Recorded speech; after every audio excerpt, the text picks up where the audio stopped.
అదరకొట్టే కారం రంగు రుచి ఆచి కారం పొడి.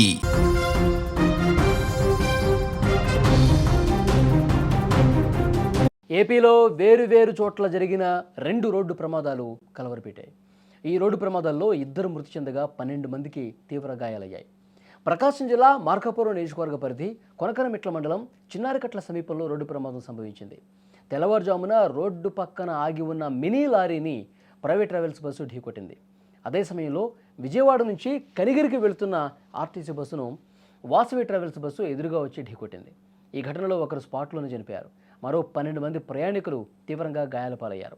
ప్రమాదం జరిగిన వెంటనే స్థానికులు, పోలీసులు, అగ్నిమాపక సిబ్బంది వెంటనే ఆ ఘటనా స్థలానికి చేరుకున్నారు. గాయపడ్డ వాళ్ళని వెంటనే కనిగిరి ప్రభుత్వ ఆసుపత్రికి తరలించారు. గాయపడ్డ వారిలో కొందరి పరిస్థితి ఆందోళనకరంగా ఉంది. వైద్యులు వారికి అత్యవసరంగా చికిత్స అందిస్తున్నారు. ఈ ప్రమాదానికి కారణాలు ఇంకా పూర్తిగా తెలియదు, సమాచారం రావాల్సి ఉంది. ఇక కాకినాడ సమీపంలోని తుని హైవేపై మరొక ఘోర రోడ్డు ప్రమాదం జరిగింది. రూరల్ పోలీస్ స్టేషన్ సమీపంలో రహదారిపై వెళుతున్నటువంటి ప్రైవేటు ఫ్లిక్స్ ట్రావెల్స్ బస్సు ముందుగా వెళుతున్నటువంటి లారీని ఢీకొట్టింది. ఈ ప్రమాదంలో ట్రావెల్స్ బస్సు కో డ్రైవర్ అక్కడికక్కడే చనిపోయాడు. బస్సులో ప్రయాణిస్తున్న డ్రైవర్ సహా 3 ప్రయాణికులకి తీవ్రంగా గాయాలయ్యాయి. పలువురు ప్రయాణికులకు స్వల్పంగా గాయాలయ్యాయి. సమాచారం అందుకున్న వెంటనే ఘటనా స్థలానికి పోలీసులు చేరుకున్నారు. సహాయక చర్యలు చేపట్టారు. గాయపడ్డ వాళ్ళని సమీప ఆసుపత్రికి తరలించి చికిత్స అందిస్తున్నారు. బస్సు ముందు భాగం నుజ్జునుజ్జయి డోర్ లాక్ అవడంతో బస్సు అద్దాలు పగలగొట్టుకుని ప్రయాణికులు బయటకు వచ్చారు. మరోపక్క తాళ సాయంతో క్యాబిన్లో ఇరుక్కున్న వ్యక్తిని పోలీసులు అతి కష్టం మీద బయటకు తీసిన పరిస్థితుంది. బస్సు విశాఖపట్నం నుంచి విజయవాడ వెళ్తుండగా ఈ ప్రమాదం జరిగినట్టుగా తెలుస్తోంది. ప్రమాద సమయంలో బస్సులో 25 మంది ప్రయాణికులు ఉన్నారు. 2 ప్రమాదాలకు సంబంధించిన దృశ్యాలు మీరు స్క్రీన్ మీద చూస్తూ ఉన్నారు. అంటే తెల్లవారుజామున ఒకవైపు పొగమంచు కనిపిస్తూ ఉంది, మరోవైపు కొంత నిర్లక్ష్యం, నిద్రమత్తు కారణమా లేకపోతే అసలు ముందొస్తున్నటువంటి వాహనం ఏంటి, ముందున్నటువంటి వెహికల్స్ ఏమి కనిపించక ఈ ప్రమాదం జరిగిందా, లేకపోతే అతివేగమా, నిర్లక్ష్యమా, ఈ 2 ఘటనలకు సంబంధించి ఇంకా పూర్తిగా వివరాలు రావాల్సి ఉంది. మొత్తం ఈ ప్రమాదం జరిగిన తర్వాత ప్రయాణిస్తున్నటువంటి ఎవరైతే ఆ ప్రయాణికులు ఉన్నారో వాళ్ళు బెబ్బేలెత్తిపోయారు. నిజంగా ఎప్పుడు ఏ ప్రమాదం జరుగుతుందో ప్రాణాలు అరచేతులు పెట్టుకుని, ప్రాణాలు గుప్పిట్లో పెట్టుకుని ప్రయాణం చేయాల్సినటువంటి పరిస్థితి ఉంది. నిజంగా ఇక గాల్లో దీపంలా మారిపోతున్నాయి ప్రయాణికులు. అలా భయంతోనే ప్రయాణం చేస్తున్నారు. ఇక ఏదైనా వాహనంలో వెళ్ళక తప్పదు, రోడ్డు మీద వెళ్తున్నప్పుడు ఏం జరుగుతుందో తెలియదు. ఈ రోజుల్లో మనం చూస్తున్నాం, ఫోన్ చూసినా సరే, లేదంటే పేపర్లో చూసినా, టీవీలు చూసినా రోడ్డు ప్రమాదాలు వార్తలు ప్రయాణికులకి చాలా నరకంలా కనిపిస్తుంది. ఎందుకంటే రాత్రిపూట ప్రయాణాలు ఎక్కువగా చేస్తూ ఉంటారు చాలామంది. రాత్రి అక్కడ ఎక్కితే తమ గమ్యస్థానానికి ఉదయం కల్లా వెళ్ళిపోవచ్చు, మళ్ళీ ఉదయం నుంచి తమ పనుల్లో నిమగ్నం అయిపోవచ్చు అని చెప్పి రాత్రిళ్ళ ప్రయాణాలు ప్రైవేట్ ట్రావెల్స్ బస్సులో చేస్తూ ఉంటారు. కానీ ఆ ప్రయాణం సవ్యంగా జరుగుతుందా, లేదంటే ఏమైనా ప్రమాదాల బారిన పడతామా, ఈ ఆందోళనతోనే చాలామంది ప్రయాణాలు చేస్తూ ఉంటారు.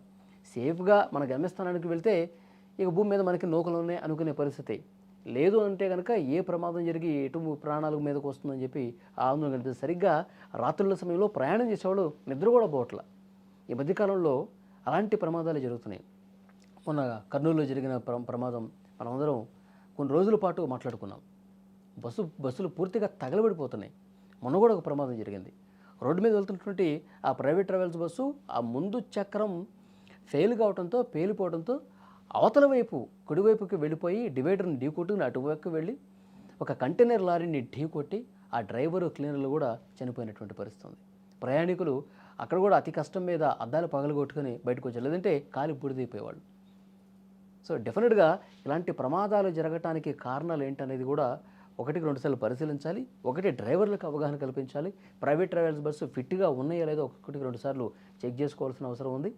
అవగాహన కల్పించాల్సినటువంటి అవసరం ఉంది. ఎందుకంటే ఒకళ్ళు బస్సు నడుపుతున్నారంటే ఆ ఒక్కరి ప్రాణమే కాదు, బస్సు లోపల 40 మంది వరకు ప్రయాణికుల ప్రాణాలు ఆ డ్రైవర్ చేతిలోనే ఉంటాయి. సో ఏమాత్రం ఏమరపాటు లేకుండా, ఏమాత్రం పొరపాటు లేకుండా ప్రయాణాలు సాఫీగా జరగాల్సినటువంటి అవసరం ఉంది. ఈ 2 కేసుల్లో కారణం ఏంటనేది కూడా పోలీసులు ఇన్వెస్టిగేషన్లో బయటపడే అవకాశం ఉంది. నేను నార్మల్‌గా వెళ్తున్నాం అన్న.